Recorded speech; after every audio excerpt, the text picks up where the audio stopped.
Hello বন্ধুরা, কেমন আছো? আশা করছি সবাই ভালো আছো আর আমিও ভালো আছি। তো দেখতে পাচ্ছ এটা সুজির প্যাকেট। তো আজকে এটা হবে সুজির হালুয়া। তো দেখো এটা রাতের ডিনার হয়ে যাবে। এটা আমাদের রাতে আমরা আর কেউ ভাত ঠাত কেউ খাবো না কিছু। তো দেখো এই যে আলু কেটে নিয়েছি এখানে, এই যে আলু, এই যে টমেটো কাটা, এটা গাজর, এটা হচ্ছে পেঁয়াজ, এটা কাঁচা লঙ্কা, আর এখানে দেখো 3টে ডিম নিয়েছি। যে জটা দিতে পারো, এটা কোনো সমস্যা নেই। আমরা 3টে দিয়ে করছি, কেউ 4টেও দিতে পারো। যেমন মানে সুজির প্যাকেট হবে সেই আন্দাজ করে এটা করবেন। আর দেখো এই যে আমরা এটা সাদা তেলে আজকে করব। আমরা সর্ষের তেলে করবো না, এটা সাদা তেলে একটু বেশি খেতে টেস্ট হয় সর্ষের তেলের থেকেও। তো দেখো এখানে আরও অনেক রকমের সবজি দেওয়া যায়। তো শীতকালে একটু বেশি সবজি হয়, এখন একটু সবজিটা কম মার্কেটে পাওয়া যায়, তো ওই কারণে আমরা এই জিনিসগুলো দিয়েই করছি। তো দেখো এই যে গ্যাস জেলে দিয়েছে, এইবারে ফাইনালি একটা একটা করে জিনিস এর মধ্যে দেওয়া হবে। তো দেখো প্রথমে যে তেল দিয়ে দিচ্ছি, একটু বেশি করে দিয়ে দেবে, তার কারণ হচ্ছে এগুলো একবারে ভাজতে হবে, তো একটু বেশি করে দিয়ে দিলাম, আর তেল দেব না। দেখো বন্ধুরা এই যে তেল গরম হয়ে গেছে, এই যে আলু দিয়ে দিলাম। এই আলু ভেজে নিতে হবে একটু লাল লাল করে। এই যে দেখো এই যে আলু দিয়ে দিচ্ছি। তো বন্ধুরা এই জিনিসটা খেতে ভীষণই ভালো লাগে, তা তোমরা একবার বাড়িতে ট্রাই করে দেখবে। এটা হচ্ছে সুজি হালুয়া। তো এটা ঝাল দিয়েই আমরা করছি। তো দেখো আমরা বাড়িতে আমার বোন আছে, তারপরে আমার বোনের ছোট মেয়ে আছে একটা। তো ও একটু কম ঝাল খায়, তো ঝাল খেতে পায় না, যার কারণে ঝাল একটু কম দিয়েছি। তো দেখো যার যেমন ঝাল পছন্দ করে সে সেরকমই ঝাল খাবে। তো দেখো এই আবার এই যে গাজর দিয়ে দিচ্ছি। আলুর সাথে একটু গাজরটা ভাজতে হবে, কেন গাজরটা একটু শক্ত শক্ত জিনিস, তো ওটা আবার আলুর সাথে একটু ভাজলেই সুবিধা হবে।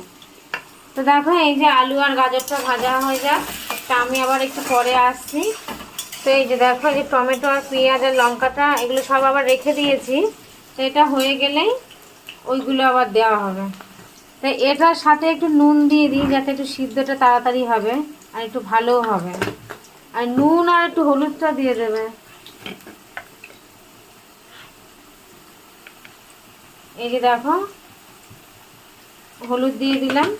হলুদ আর নুনটা দিয়ে দিলে কি হবে, ভাজাটাও একসাথে তাড়াতাড়ি হয়ে যাবে আর কালারটাও ভালো আসার জন্য একসাথে দিয়ে দিলাম। তো চলো বন্ধুরা এটা হয়ে যাক, তারপরে আবার ফিরে আসছি। দেখো বন্ধুরা আগে সুজি দিয়ে দিয়েছিল, তো আমি মানে একটু বেরিয়েছিলাম, একটু বাইরে গেছিলাম, যার কারণে আমি আর দেখাতে পারিনি। তো দেখো আবার এই যে সুজি দিয়ে দেখালো। তো এর মধ্যে আর কিছু এখনো দেওয়া হয়নি, জাস্ট সুজি আর ডিমটাই দিয়েছে। মানে আলু আর গাজর যখন ভাজছিল তার পরপরই ডিমটা দিয়ে দিয়েছে। তো এবার সুজি দিয়ে দিয়েছে, এখনো আর কিছু দেওয়া হয়নি।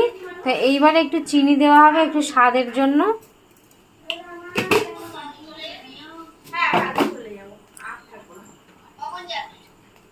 তো এই দেখো এই যে হালকা একটু জল দিচ্ছে, যাতে ওই সুজিগুলো একটু মানে গায়ে হালকা হালকা জড়িয়ে জড়িয়ে যায়। এই দেখো এরকম হালকা হালকা একটু জল দিতে হবে আর হালকা হালকা ভাবে নাড়তে হবে, বেশি জোরে জোরে নাড়লে কিন্তু গায়ে লেগে যাবে।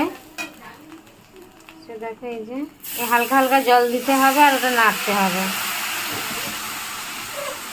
যেন হালকা হালকা সিদ্ধ হয়ে যায় সুজিটা, আর আলুর সাথে গাজরের সাথে সব সবজির সাথে যেন লেগে যায়, এই জড়িয়ে যাচ্ছে।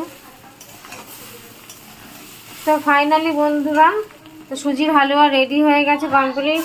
তো দেখো এই যে এইগুলো হচ্ছে স্যালাড, এগুলো খাওয়ার সময় কিছুটা ছিল, ওই তখন দিয়ে দিয়েছে আলু পেঁয়াজের আলুর সাথে আর গাজরের সাথে। আর এই যে আছে এগুলো স্যালাড, এগুলো স্যালাডের সাথে খাবো, মানে ওর উপরে সুজির উপরে দিয়ে। তো এই যে দেখো এখনও রেডি হচ্ছে। তো ফাইনালি রেডি হয়ে গেছে। তো চলো আমরা খাওয়ার সময় একবার দেখিয়ে দিচ্ছি। দেখো বন্ধুরা ফাইনালি এই যে রেডি হয়ে গেছে আমাদের সুজির হালুয়া। তো এই দেখো এই যে সেই পেঁয়াজ যেটা কেটে রেখেছিলাম, আর এই যে টমেটো দিচ্ছে, এবারে এই যে স্যালাড। তো এবারে যে যার মতন প্লেটে নিয়ে এটা খাবে। তো সস নিলে সস নেবে, কোনো ব্যাপার না। তো কেমন লাগছে একবার দেখো বন্ধুরা।